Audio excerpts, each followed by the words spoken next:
Hey, this is Andy Jenkins with the Warrior Hope Podcast. Our goal every single week is to do two things. Number one is we want to help you find healing from the past. And number two, to identify the next mission moving forward. We really believe I always say the enemy, but the reality is I think there may be two. So enemy number one is isolation, is the enemy that most warriors face today. Enemy number two is this idea that everything that's good is in the past, that the mission is in the past, that the best stuff is in the past, that the best days of life are gone. And the reality is there is hope and there is a mission out in front of you, and there is something incredible inside of you, that the training, that the calling that you have on your life still works, and there is a purpose that is in the future. The mission is ahead of you, not behind you. Now, every single week, we try to do three things. We do it in one of three ways. I either bring you a service provider, or we bring you the story of a warrior. Many times you see that those kind of overlap, because many warriors are now doing something to give back, to help other people coming along on the same journey that they've either kind of made it on, or most of them will even say that they haven't arrived. They're in process, and in the process of that healing and in the process of going to that next mission, they're trying to bring as many people as they can on that journey with them. So we bring those two groups to you. And about a third of the time, we just deliver some content, some of the resources that we've developed for the Warrior Hope curriculum, and some of the other concepts that we've developed for Centers of Hope, okay? So Centers of Hope, they're the weekly gatherings. You can look at the link in the show notes below, and I'll provide you some more information about Centers of Hope. In this episode, I want to do that third thing. Instead of bringing you a service provider, instead of bringing you the story of a warrior, I want to talk to you about emotional health and how emotional health is part of the total health. This is a concept that we keep layering kind of week after week, and I really want to break down post-traumatic stress disorder. Now, before we get to it, let me tell you what to listen out for. I'm going to give you a foundational core idea that I've been working on for the past few years as I've been on this journey on my own. And that is this, that emotional health is part of total health.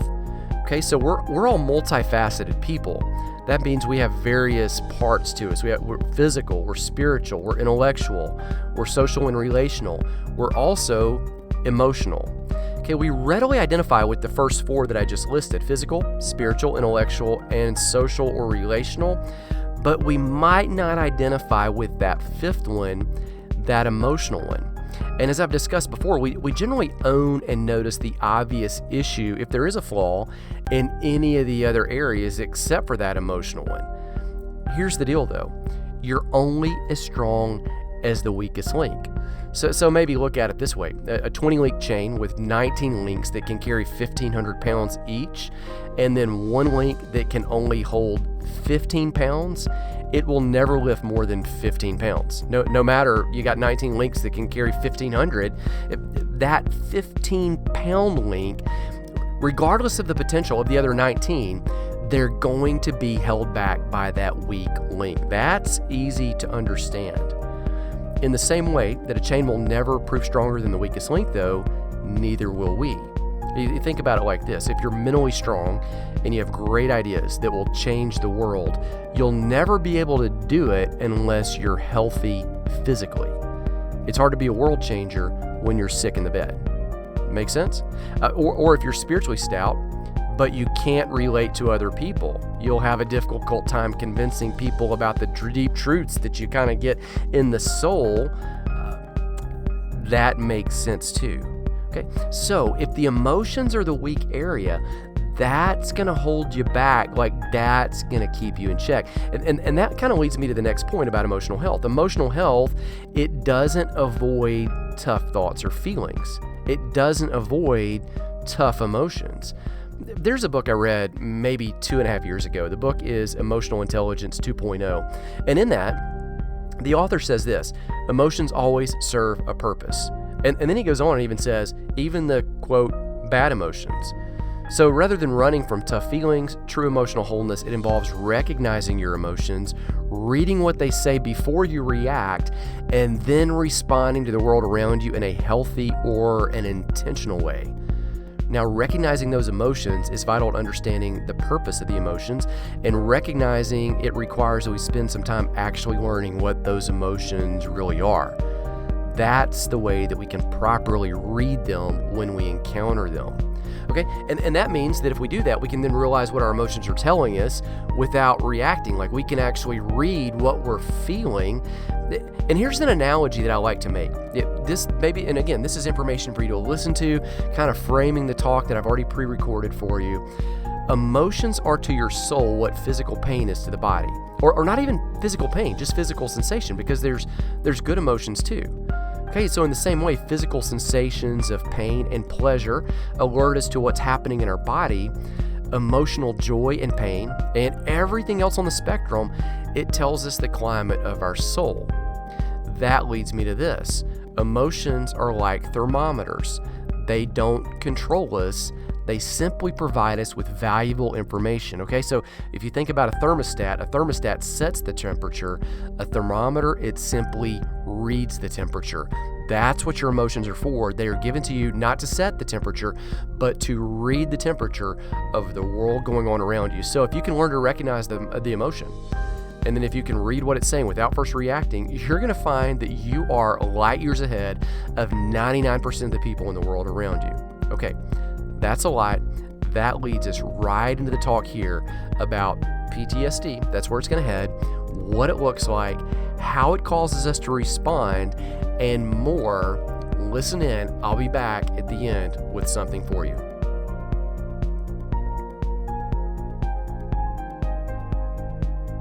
The goal is not to get a diagnosis.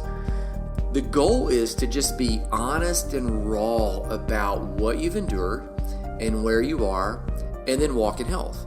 And if a diagnosis gets you there, great. Let's get the tools that we need. If it's not a diagnosis, it's just kind of getting the tools and sorting through and like being raw and honest about where you've been. Super. The goal is health. The goal is walking out to be the best possible version of you. So all of this is not about what's wrong with you. It's about what's right with you and getting to the diamond that's in the rough. Okay, so emotional health is part of total health. Now, people a lot of times get nervous when they're discussing emotions. Sometimes you're afraid that if you talk about emotions, you'll be stereotyped as being crazy. If you kind of reveal that something's wrong with me, if that's the case, a lot of times you feel like you might get written off. That could be a real thing. Like you get written off on a job interview. You get written off by a person. You could be thought to be weak. You could have, if you're a veteran or you're a first responder, you could have been trained to just push through. And so when things come at you physically and you feel in pain, you push through because you got people you got to rescue or you've got a mission that needs to be completed. But when something comes at you emotionally, you push through as well because you've been trained to endure. And certainly in the middle of a conflict, many times you have to. We need you. If you're a first responder or a veteran, we need you to endure. But after that, there comes this point where you got to kind of step back and go, all right, let me kind of debrief. Let me pause.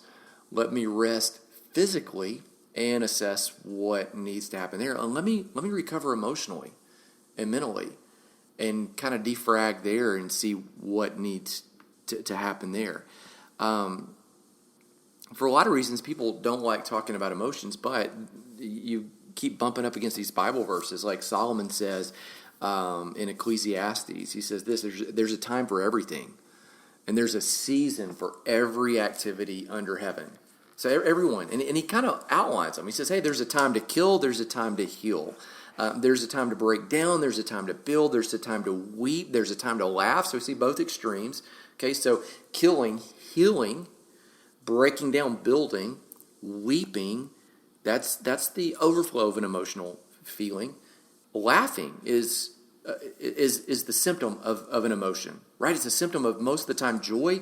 There's a time to mourn, which is a symptom of an emotion of grief, or it could be other emotions, and a time to dance, which most of the time would be a symptom also of, in the context in which he's writing, would be a symptom of joy. These emotions, they're parts of the whole of you. So when we think about who you are and who I am, the reality is we're physical people. We have physical bodies. And if our bodies aren't healthy, if they're sick on the couch, if they're stuck in the bed, we're not going to be able to live out the destiny that's inside of us. You can't fulfill your calling if and when you're sick on the couch. That just makes sense. But you and I are also, we have parts of us that are social, that are interactive, that are relational. Like, we're not designed to do life alone. We're designed to walk with people. There are parts of us that are spiritual. We're designed to connect with our Creator. There are parts of us that are intellectual. That, like, there's this mind and there's this brain that, we'll talk about in a few weeks, that you can expand and explore, and you can learn and grow and develop kind of this whole internal world. And there are these emotions, and the reality is they're all parts of the whole, and you're not going to be stronger than the weakest link. I remember one time I was talking with, I don't remember the context. I think I was in high school. And one kid, he's my age, right? I was a kid too. He says something like, a chain's only as strong as its weakest link. And I think we were probably talking about athletics or something. A chain's only as strong as the weakest link. Meaning, you got to have all the teammates on a team have to be in top shape or on the top of their game, or your team's not going to succeed as well as it could, because a chain's only as strong as its weakest link. A team is only as strong as the weakest player on the team. That's what he was getting at, I believe. Here's what he meant by the chain is only as strong as its weakest link.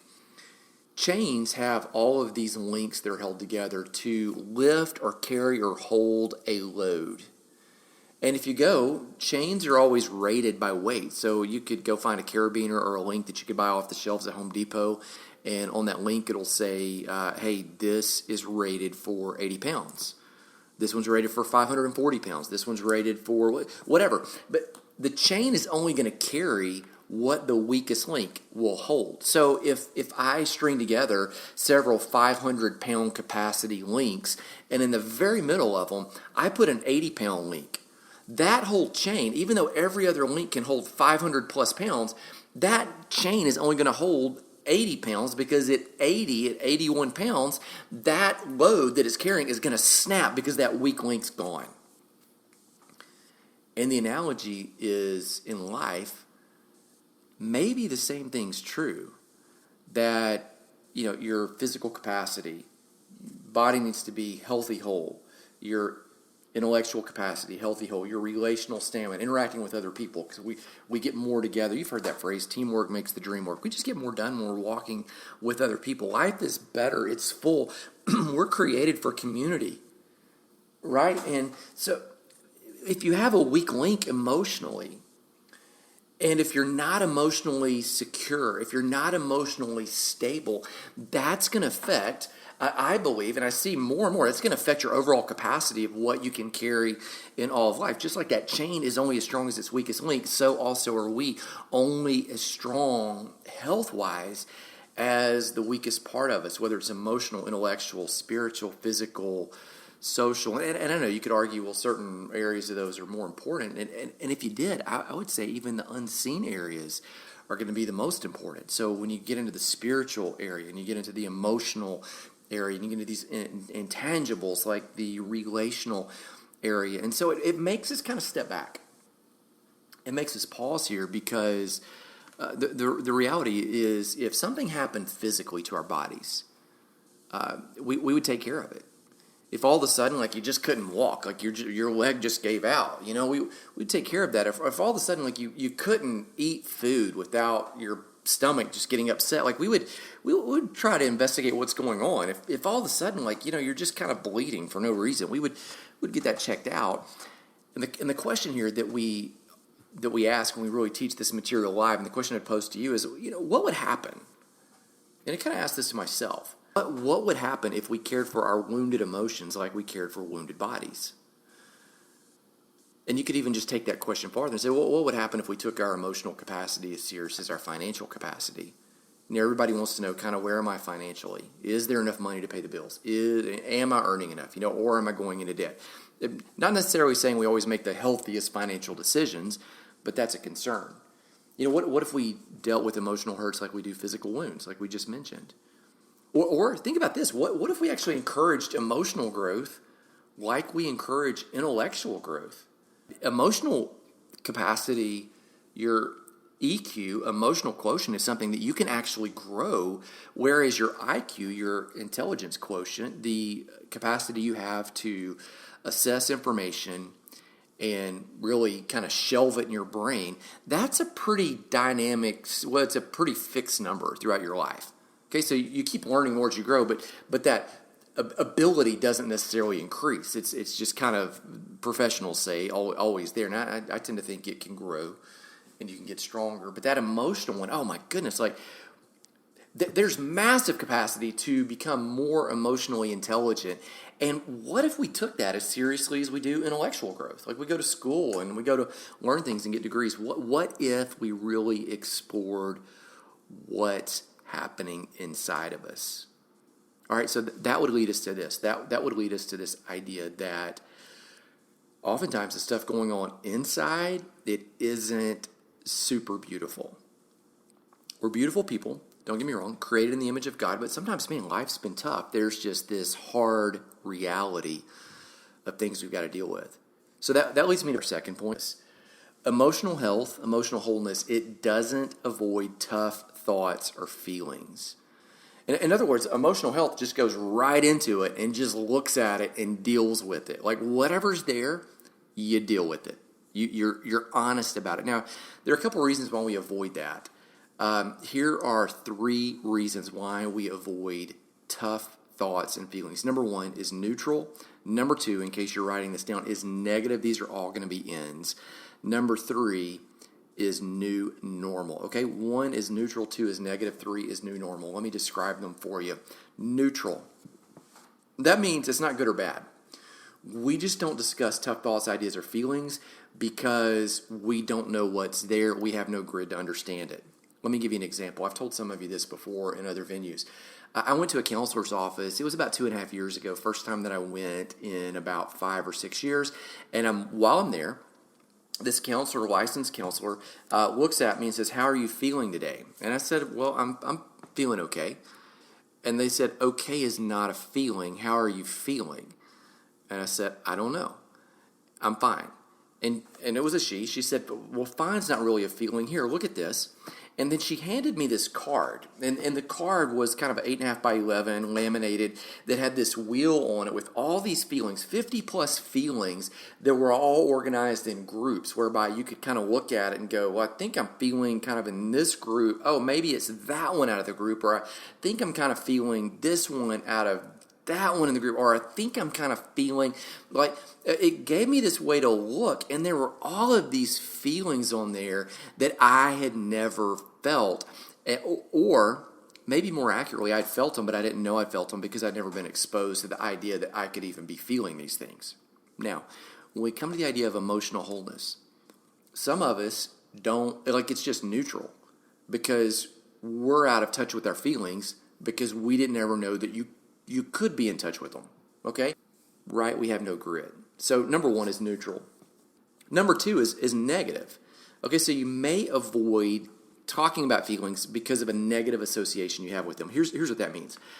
It means that you've been told, you've been raised, you've been in a culture of, here's a phrase, man up, stifle it, get over it. So certainly in the military, a lot of the guys I talk to that are veterans, a lot of the women say, "Hey, we just had a culture of like you just get through, you push on. First responder, you just push on." But you might have grown up in a culture where you're told like, "Hey, boys don't cry, so you need to like quit acting like a girl." I mean, can you imagine that? So you stifle it and then you squelch it long enough to where over time you just kind of become like so out of sync with these feelings that you no longer talk about them at all. You just kind of have this negative association with feelings, and you live in the world of physicality, not emotionality. All right, so here's one we avoid. Number 1 is neutral, no grid for it. Number 2 is negative. Number 3 is there's a new normal. Let me tell you what that means. It means this: if you go to a school and everybody wears a uniform, all of a sudden everybody just wears a uniform. That's just what you do. You just kind of fit in, right? It's normal. If you go to a school and nobody wears a uniform, that's normal. And then all of a sudden you go to a school and everybody's got on a uniform. You're like, that's weird. If you and I are in a culture and all of a sudden we went to a third world country where people don't wear clothes as regular as they wear clothes here in America and they're not used to covering up all the parts, it's kind of like, hey, man, this is really weird. This is different. Why? Because it's not better or worse. It's just your normal is different. Now, that said, we have grids about what's normal based on where we are. I talked to a guy that was in the military. He dropped out of high school when he was 18 to go fight in Afghanistan and Iraq. And he said this. He says, when he came back, he realized that he had post-traumatic stress. And he kind of said, I never really noticed it over there. But it happened while I was there, and I was enduring it while I was there after just a month or two. Like it was instant. He said, but here's the deal. Everybody that was in my platoon, we all had it. The same stuff was going on with this. We're all kind of shell-shocked, is his word. We're all kind of shell-shocked by what we're seeing and what we're experiencing and always kind of living on the edge, and like mortar fire's always coming. You don't know like when you're going to get gun fired at, or you don't know what's going to pop up behind every bunker or what. He said, that's kind of the normal. We're all living on the edge, and so nobody really saw that anybody else is emotionally unhealthy until we got back and were surrounded by other people that are healthy. And all of a sudden, like we could see it. We're like, oh, it was just like you had been wearing no school uniform all the time, and all of a sudden you're dropped into a school where everybody has a uniform. You're different.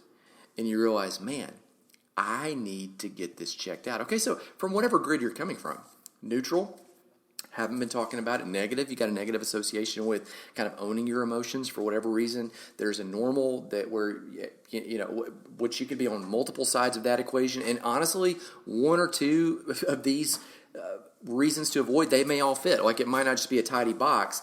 Emotional health doesn't avoid tough thoughts, what's in your head, or feelings, what's in your heart. Okay, like it doesn't avoid that. Now here's what normally happens. Whenever you and I experience a situation, whether it could be gunfire, it could be a natural disaster, so tornado siren goes off.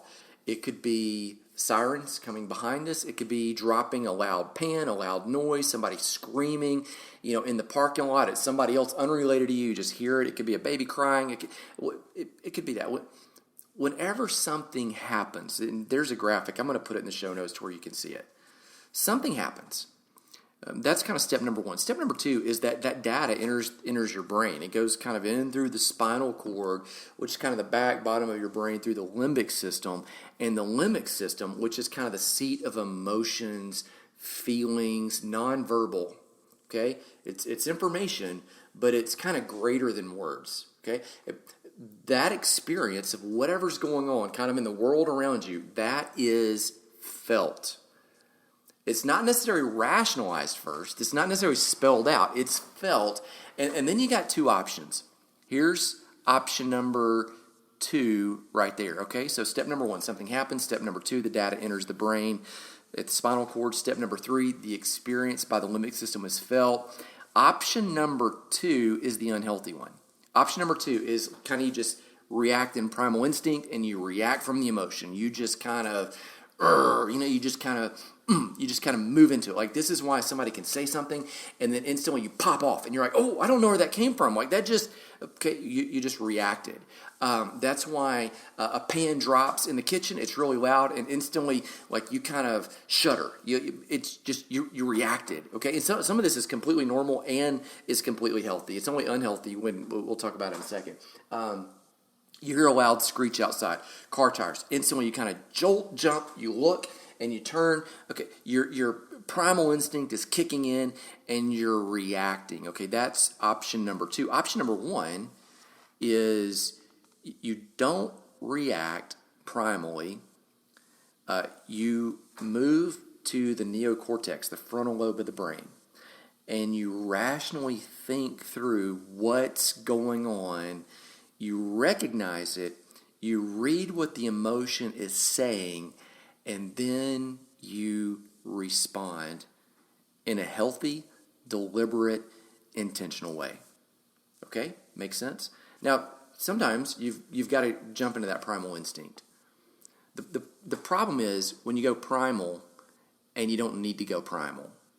The problem is when you go primal and somebody's just said something and you pop off at them. The problem is when you don't separate reality from your perception of reality, which is, just review that. We talked about that in the last episode. So here's kind of how we define emotional wholeness, emotional health. Okay, it's number one, recognizing your emotions. Okay, so it's recognizing the emotions. Then it's reading what they say, whether they're, quote, good or bad, and they're telling your soul what's going on in the same way that physical sensation tells your body what's happening, good or bad. Okay, physical sensations can be painful. Man, I need to stop running. My body's about to give out. Physical sensation can be, bad in the sense of like, but it's helpful in the sense of like, oh, I just touched something hot. I need to pull it away. Okay, that's helpful.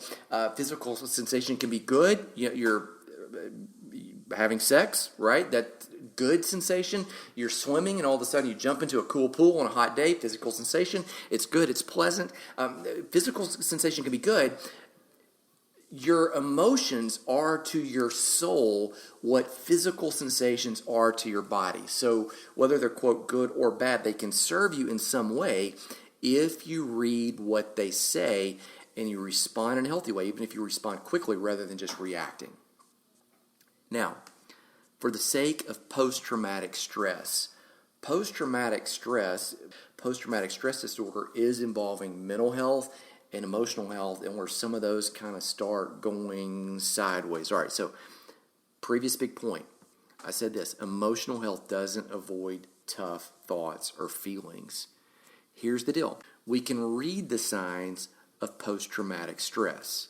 So you can feel it, and then we can read it, see what it's saying, so that we can move forward in a healthy way. Now, post-traumatic stress, there's generally, experts say, 4 broad ways in which this is. These are kind of symptoms. So these are going to be expressions of it. Now, let me give you 4 of them. Let me tell you what they are, and then I'll go back and I'll describe them very quickly. Number 1, hypervigilance. Number 2 is re-experiencing symptoms. Number 3 is avoidance symptoms. Number 4, negative feelings. Okay, number 1, hypervigilance. That means that you're kind of always on edge. You're always looking. You're always kind of thinking, man, there could be danger around every corner. You're always thinking, man, when this person does something, like they're going to get me. Or you're always mistrustful. You're always thinking that something bad's about to happen, largely based on your previous experience. Okay, so that's kind of what wrote that script to move in there. Number 2 is re-experiencing symptoms. So it thunders outside, and all of a sudden you're reliving the storm that you survived that other people didn't survive. Or all of a sudden it's taking you back to a time and place when you were younger and your family survived, but you lost everything in a natural disaster. Re-experiencing symptoms. You get into a car, and when you get into the car, you instantly feel like it's going to wreck because you were in a car accident. Re-experiencing symptoms would be like some of the veterans that I've talked about in the previous episode, where they hear fireworks and they re-experience it. Perception takes them there, that it's mortar fire. And again, this has everything to do with the idea that we talked about last episode, that perception is not always reality. Perception might be reality. Perception might not be. So number 1, hypervigilance. Number 2, re-experiencing symptoms. Number 3, avoidance symptoms. So you might not want to talk about it. You might not want to interact with a certain person or a certain kind of people or a certain race or culture. You might avoid a certain place. You might have had a bad situation happen when you were growing up in church, so you avoid church altogether. You might avoid thinking, talking about it at all because, again, you don't want to re-experience it, and of course you want to be hyper-vigilant. Let me give you number 4. Number 4 is negative feelings. So you start feeling depressed, you start feeling down. Now, not just when you think about it, or not when you just re-experience it, but all the time. You start just kind of carrying this funk that you can't quite feel. And again, if emotions are to your soul what physical sensation is to the body, if your body is constantly in this state of physical inflammation, or if your body is constantly in the state of pain, that'll alert you to, hey, something's wrong physically. Something's going on with my body. The same is true when you're feeling an ongoing negative feeling like depression. You're feeling this ongoing negative feeling, like you're just kind of feeling like blah. It lets you know, hey, something's not quite right, and it's letting you know not you're flawed, but it's letting you know, hey, like your soul actually works. So we need to address it and figure out what we can do, what's going on there to where we can move into health and wholeness. Now, here's what we do when I'm meeting with the veterans in the class. We just kind of say, hey, look, all right, so we've discussed valid reasons why people don't want to deal with emotional stuff. Again, because people might think you're crazy. They might stereotype you. Those are valid reasons. Another valid reason is you've been told to push on. Okay, and another valid reason is like you've not been in a culture. So there are valid reasons for that, but the reasons to check yourself are even greater. Now, there's this self-check test that's online, and I'm going to tell you where I got the information. It's in the book, too, Warrior Hope. I think it's on page 57 in the book if you've got that manual. We pulled this information from the U.S. Department of Veterans Affairs. Now, I'll tell you this. That self-check, it is a self-check. It is not a diagnosis. It is a tool. Emotional stuff, it's really more of an art, not a science. There's science to back it, but it's just like, honestly, medical stuff. It's science, but it's also art. And so the best doctors kind of, they're highly intelligent with the science, and they're also highly intelligent with kind of the art and the relational side of pulling this all together. So the source is the U.S. Department of Veterans Affairs. And on the test that you can look, that I've got in the show notes where you can link it there, in order to get a diagnosis, you must meet all 8 criteria. All 8. And I'm going to read them to you so you can kind of listen along. You've got to meet these additional specifications. So I'm flipping to the book right here. Here's the criteria. All right, so you walk through this. We'll give you 8. Criteria number 1. Okay, the person was exposed to death, threatened death, actual or threatened serious injury, or actual or threatened sexual violence. So it had to happen, or you were threatened with it in one of the following ways. It could have been direct exposure to you. It could have been you witnessed the trauma, so it happened to someone else, but you saw it. It could have been that you learned that a relative or a close friend was exposed to the trauma, or it could have been indirect exposure to aversive details of the trauma, like in the course of your professional duties. Like you were a first responder, or you're a medic, so you didn't see it happen, but you got really close to it really quickly. That's criteria number 1. Criteria number 2. The traumatic event is persistently re-experienced in the following ways. So it keeps coming up, okay, through unwanted, upsetting memories, through nightmares, through flashbacks, through emotional distress after exposure to traumatic reminders, through physical reactivity after exposure to traumatic reminders. Okay, so it just kind of keeps repeating. Criteria number 3, avoidance of the trauma-related stimuli after the trauma in the following ways. You avoid trauma-related thoughts or feelings. You avoid trauma-related reminders. Now, you might remember that was one of the criteria there, one of the symptoms of post-traumatic stress. Number 4. Criteria number 4, negative thoughts or feelings that began or worsened after the trauma in the following ways. Number 1, you have the inability to recall key features of the trauma, and overly negative thoughts and assumptions about yourself or the world, and exaggerated blame of the self or of others for the trauma, or negative affect, or decreased interest in activity, so you kind of want to just kind of sit around, not do anything, and or feeling isolated, and or difficulty experiencing a positive feeling. So any of those. Criteria number 5. Now 2 of these are required here. Trauma-related arousal and reactivity that began or worsened after the trauma in the following ways. Okay, so there's got to be 2 out of these 6. Number 1, irritability or aggression. Number 2, risky or destructive behavior. Number 3, hypervigilance. Number 4, heightened startle reaction. Number 5, difficulty concentrating. Number 6, difficulty sleeping. So in criteria number 5, you've got to have 2 out of those 6. Criteria number 6, this is required as well. The symptoms of everything that you're experiencing have to last for more than 1 month. So it can't just be you had a bad night, you had a bad weekend. It has to be something that's ongoing. Criteria number 7. The symptoms create distress or functional impairment. That means like it would be kind of socially things are a little different. Occupationally things are a little different. Relationally things are adjusted because of what you've been through. Criteria number 8. This one's required as well. The symptoms are not due to medication, substance abuse, or other illness. In fact, one of the doctors that I've read, it's a PhD, he actually says, related to this alcohol, he says if you're trying to get through emotional duress or through PTSD, he says flat out, this is his idea, not mine, you can't do it if you're drinking alcohol.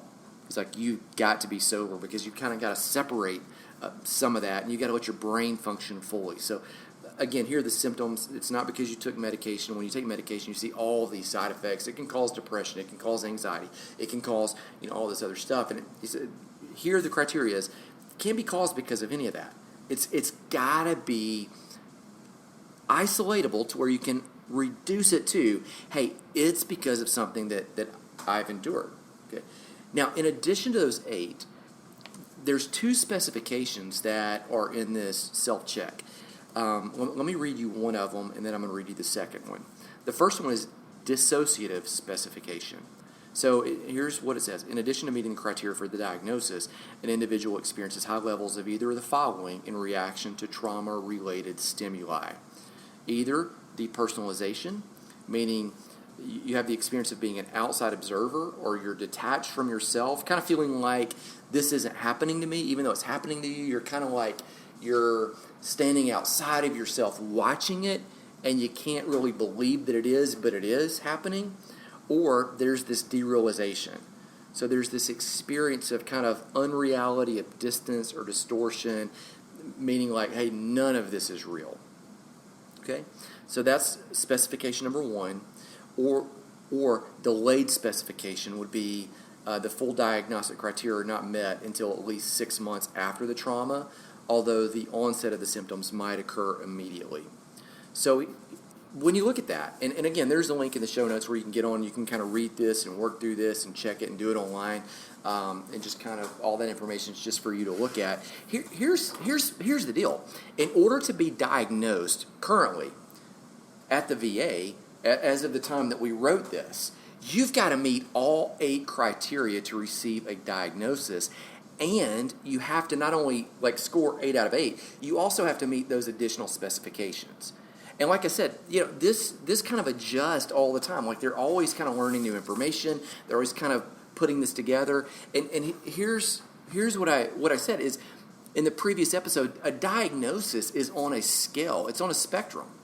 And so here's kind of what I want you to hear is the goal is not to diagnose you. I want you to notice this, that you can still be affected by emotional things. You can still be affected by life, because life is good. Life is great, my goodness, but it's a gift, but it's also hard, and we endure tough things. You can still be affected even if you don't receive a diagnosis. So in the example of this test, you may look at it and go, well, I had 5 out of 8, or I had 7, or depending on what they were, it could have been like, I had 3, right? And you look at that and you say, well, does that mean that I wouldn't benefit from just kind of exploring the world of emotional health? And I would say no. It just means that you don't have a diagnosis. And again, the goal is not to get a diagnosis. The goal is not to avoid a diagnosis either. The goal is to walk in total health. And total health is going to include mental health, thinking right. It's going to include emotional health, feeling right. It's going to include physical health, so your body working like it's supposed to work. And again, the goal is not to receive a diagnosis or to avoid a diagnosis. The goal is to honestly assess where we are and then to walk in health. Okay, a couple things about that. First of all, I would love to know what you think. So if you're listening and you're out in social media world or whatever, I would love for you to just take a screenshot of either this podcast or take a screenshot of where you are. Tag us, share us. My information is down below where you can tag me. I'll repost it. You can tag our organization. We love to see just how and where you're interacting with this. By the way, if you will subscribe on the podcast provider that you're using, whether that's Apple Podcasts or Google Play or Stitcher or something else, that will help those content providers know to shuffle that information up to the forefront of other people that might have the similar listening preferences as you, and that will help us get the word out to others about this podcast. If you'll rate us and review us, that would be extremely helpful as well. Now, go to the website, and on our website, warriorhope.com, got a link to it in the show notes. There is a free PTSD self-assessment. The information that we got there, it's legit. We got it from the VA when we were researching the book Warrior Hope. We pulled it off the website. It is a 10-questionnaire self-check. It is all yes or no questions. It will take you about 2 to 3 minutes to answer it, and it will immediately help you just kind of look where you are, assess yourself. Nobody else gets the information. It will email you the results that you'll see right there on the screen in front of you, and then it will help you identify, like, hey, here's some resources that would help me take the next best step for me, regardless of how healthy or how unhealthy I might be in an area. And here's what I often tell people. If your lung was working at 70% capacity, you would think, well, I need to increase my breathing capacity. I need to increase my intake of how I utilize oxygen. If you had an arm and the bone in there was only 50% good, you would think, well, that's no good. That's not solid. I've got to take care of my arm. I need some therapy. I need something, some strength, something there. And here's what I say to people all the time. If you're not at 100% emotional capacity, then you would benefit from a boost. And so take the assessment, look at where you are. The information's just for you. Nobody's trying to diagnose, treat, or prescribe. We're just all trying to do the reality that we lead off the podcast with. Number 1, find healing. Number 2, identify the next mission. The reality is isolation is one of your enemies, and the idea that all of the good stuff is in the rearview mirror is the other. The mission is ahead of you, and truthfully, let's walk together because we are better together.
that's this week's talk. Thank you so much for joining us. For more information about what we're doing, what's going on, to find Eric, look into the show notes.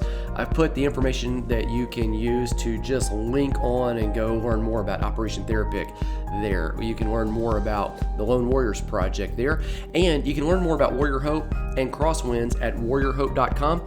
Go there to take the free PTSD self-check, and then while you're there, stream the free documentaries. We'll talk again soon.